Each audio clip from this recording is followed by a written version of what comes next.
وَلِرَبِّكَ فَاصْبِرْ، ہائے ہائے، یہ ہے بات، اپنے رب کے لیے صبر پھر اختیار کیجیے. یعنی آپ کو بتایا جا رہا ہے کہ اب یہ معاملہ کوئی اتنا آسان نہیں ہونے والا. آپ ذرا دیکھیں جب یہ آیات نازل ہو رہی ہیں اس وقت تو آپ علیہ السلام کے تو دماغ میں بھی نہیں یہ بات کہ میرے ساتھ آگے ہونا کیا ہے. ایک شخص جو عرب کے لوگوں کی آنکھوں کا تارا ہے، جسے سب لوگ سر پہ اٹھائے ہوئے ہیں، صادق اور امین کہتے ہیں، اس کی مثالیں دیتے ہیں، اس کے فیصلوں کا احترام کرتے ہیں، اور وہ اس خاندان سے ہے جو خانہ کعبے کا متولی بھی ہے. انہوں نے زیادہ سے زیادہ کیا سوچا ہوگا میرے ساتھ کیا کر لیں گے؟ زیادہ زیادہ مسجد میں آنے پہ پابندی لگا دیں گے نا. شہر بدر کر دینا، قتل کے فتوے جاری کر دینا، یہ تو نبی علیہ السلام نے سوچا بھی نہیں تھا کبھی. اب یہ جب یہ آیات نازل ہو رہی ہے کہ آپ نے صبر کا دامن نہیں چھوڑنا، اللہ کو تو پتہ نہیں میں نے کرنا کیا ہے اپنے نبی کے ساتھ. ظاہر ہے وہ تو اللہ تعالیٰ فرماتا ہے کہ ہم نے قرآن پاک میں مضمون کئی جگہ ہے کہ ہم نے تمام نبیوں کے مخالفین جن و انس میں سے اٹھائے ہیں. اللہ تعالیٰ کہتے ہیں ہم نے اٹھائے ہیں. مراد یہ کہ جب اٹھتے ہیں تو ہم انہیں اٹھنا دیتے ہیں تاکہ یہ کشاکش ہوگی تو پھر حق اور باطل کی کشاکش کے بعد پھر سچائی کی چاشنی فیل ہوتی ہے نا. اگر پیاس ہی نہ ہو تو ٹھنڈے پانی کی قدر کیا آئے گی؟ تو اللہ تبارک و تعالیٰ نے اپنے نبی کو بھی ان آزمائشوں سے گزارا ہے. انڈیویجول آپ علیہ السلام پہ بھی بہت آزمائشیں آئیں اور اجتماعی طور پہ صحابہ اور اہل بیت پہ بھی آئی ہیں. لیکن جب یہ آیات نازل ہو رہی ہیں تو اب آپ یہ سمجھ لیں کہ یہ ابھی آپ علیہ السلام کے یعنی جو بخاری مسلم میں آتا ہے کہ آپ کے پیٹھ کے اوپر اوجڑی رکھی گئی اور آپ اٹھ نہیں سکے، یہ واقعہ نہیں ہوا. آپ کے گلے کے اندر صحیح بخاری مسلم میں آتا ہے کہ وہ ڈالا گیا کپڑا اور اتنی زور سے دبایا گیا کہ قریب تھا کہ آنکھیں ابل آتی. یہ واقعہ نہیں ہوا. طائف کا واقعہ نہیں ہوا کہ جس میں پتھر اتنے مارے گئے کہ مبارک خون سے جوتیاں بھی بھر گئیں. یہ واقعہ نہیں ہوا. پھر قتل کے فتوے کے رات کے وقت سیدنا ابوبکر کو ساتھ لے کے اور مولا علی کو اپنے بستر پہ لٹا کے آپ علیہ السلام ہجرت کے لیے نکل گئے. یہ واقعہ بھی نہیں ابھی ہوا.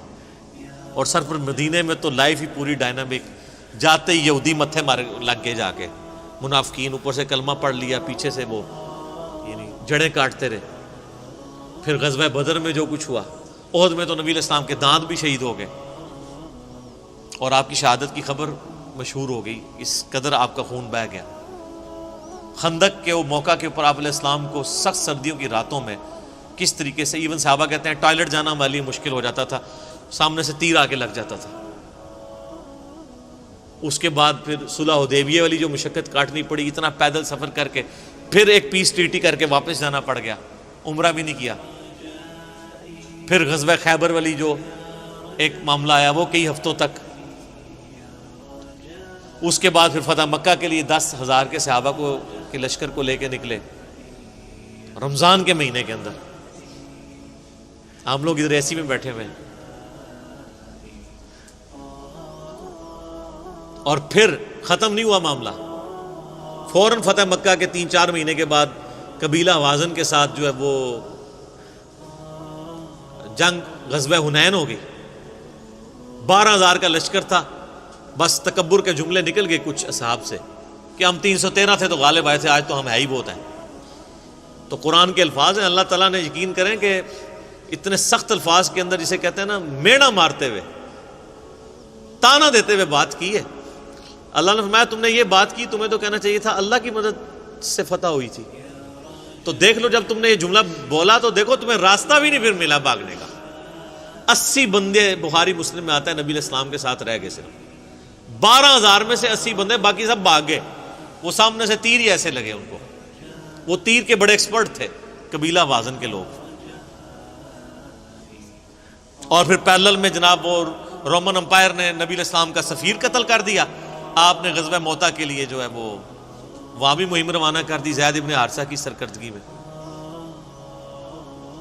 اتنے معاذوں کے اوپر پیرلل میں. اور پھر اس کے بعد غزوہ موتا کے بعد پھر وہ غزوہ تبوک کے لیے آپ علیہ السلام خود، جسے وہ جیش العسرہ کہا جاتا ہے،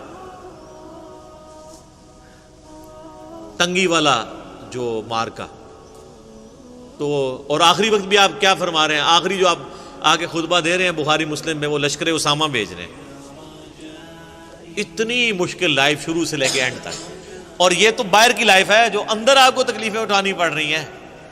بیویاں کہہ رہی ہیں کہ جی اس طرح ہمارا گزارا نہیں ہوگا، پھر قرآن نازل ہو رہا ہے کہ نہیں اسی طرح گزارا کروں.